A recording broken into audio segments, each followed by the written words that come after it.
राम राम मंडळी. तर आपण निघालो तो आपली बसंती घेऊन दुकानला. सोबत होता गणाभाऊ. रोडची परिस्थिती पाहून असं वाटू लागलं की हिंगोलीतच घर घ्या. काय करता राव, सध्या पावसाळ्यातच 13वा महिना. पण रस्ता पाहून ठेकेदाराला पोत्यात घालून हाणू वाटू लागलं. पण जाऊ दे, आता आपण लागलो रस्त्याला. पण सकाळी सकाळी नुसतंच आभाळ आले, पण पाणी काय. तर आता आपण आलो आपल्या पहिल्या दुकानला, कारण इथूनच आपल्या खऱ्या आयुष्याची सुरुवात झाली होती. हीच आपली पहिली लक्ष्मी आहे. दुकानला साईड बिझनेस म्हणून आपण चहाची पण हॉटेल चालू केली होती. माझ्या आयुष्यात लावलेलं मी पहिलं झाड. यामध्ये आहेत 2 झाड, आणि ते कोणते आहेत ते तुम्ही कमेंट करून नक्की सांगा.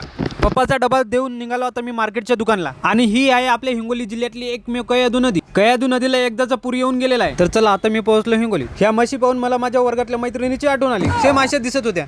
तर चला मग आलो आता आपल्या दुसऱ्या दुकानला. सर्वात भारी तेव्हा वाटतं जेव्हा आपण स्वतःमध्ये बदल होताना पाहतो, काय बरोबर ना. आणि हाच आहे आपल्या आयुष्यातला टर्निंग पॉईंट. आणि या दुकानला धनलक्ष्मी म्हणायला काही हरकत नाही. आयुष्यात किती मोठा झालो तरी आपली जागा नेहमी जमिनीवरच राहणार. मग काय, पोराची वाट न बघता आपण खोललं दुकान. आपल्या नेहमीप्रमाणे जोडून स्वामीचं नाव घेतलं आणि शटर उघडलं.